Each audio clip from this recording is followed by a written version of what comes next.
Merci, Monsieur le Premier ministre. La parole est à Monsieur Gaby Charroux. Merci, Monsieur le Président, mes chers collègues. S'il vous plaît, Monsieur le Premier ministre, face à la fronde populaire, le gouvernement a décidé hier de reporter la présentation du projet de loi réformant le Code du travail au 24 mars. Comment l'interpréter sinon comme l'échec d'une méthode autoritaire? Comment s'étonner d'une telle colère lorsque la seule alternative offerte aux Français est de choisir entre le chômage et la précarité? Sans remettre en cause la philosophie néolibérale de ce texte, vous souhaitez désormais rééquilibrer le projet de loi en annonçant des discussions sur les mesures les plus indignes. Pour autant, nous ne tomberons pas dans cette stratégie du choc qui consiste à annoncer le pire pour ensuite présenter comme acceptable un démantèlement pourtant sans concession du Code du travail. Le texte est, dans son ensemble, truffé de régressions sociales traduisant l'influence du MEDEF et de la doxa néolibérale de la Commission européenne.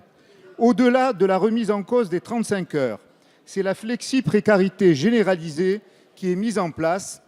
Les nombreux acquis sociaux des travailleurs pourront être renégociés à la baisse au niveau de chaque entreprise, car c'est là où le rapport de force est le plus défavorable aux salariés.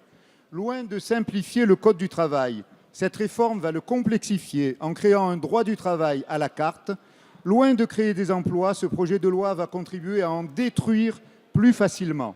Contre ce retour en arrière, les opposants au texte, chaque jour plus nombreux, portent pourtant une conception moderne du progrès social.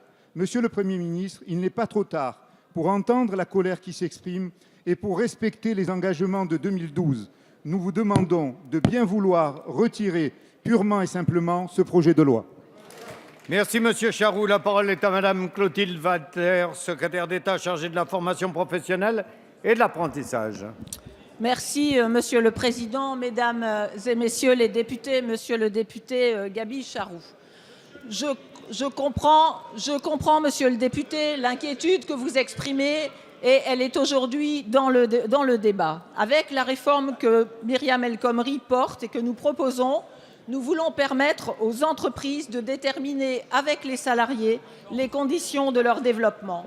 C'est une réforme de progrès social. Renforcer le rôle des syndicats, renforcer les moyens des syndicats, c'est faire confiance à l'intelligence collective dans la tradition qui est celle de la gauche, je le rappelle, qui était celle des lois Auroux votées pendant le premier septennat du président Mitterrand.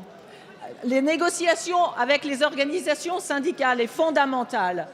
Et il est indispensable de travailler au sein des entreprises, de discuter, notamment s'agissant par exemple de l'accord des salariés qui sera indispensable pour le forfait jour par exemple. Notre modèle, ce ne sont ni les mini-jobs allemands, ni les contrats 0 heure anglais. Il faut partir des besoins du terrain, monsieur le député.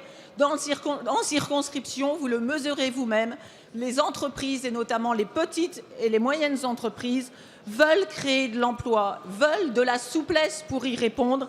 Il faut le faire et en même temps donner plus de sécurité, plus de protection aux salariés.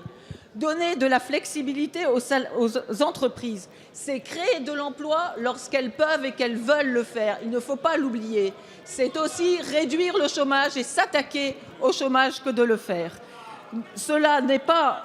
Nous avons besoin de ces réformes. Le chômage est trop important dans notre pays. Nous devons agir et c'est en proposant de telles évolutions que nous le faisons. Nous voulons agir avec cette réforme. C'est ce que nous faisons et nous le ferons en continuant la concertation et l'échange. Merci, Madame la secrétaire d'État.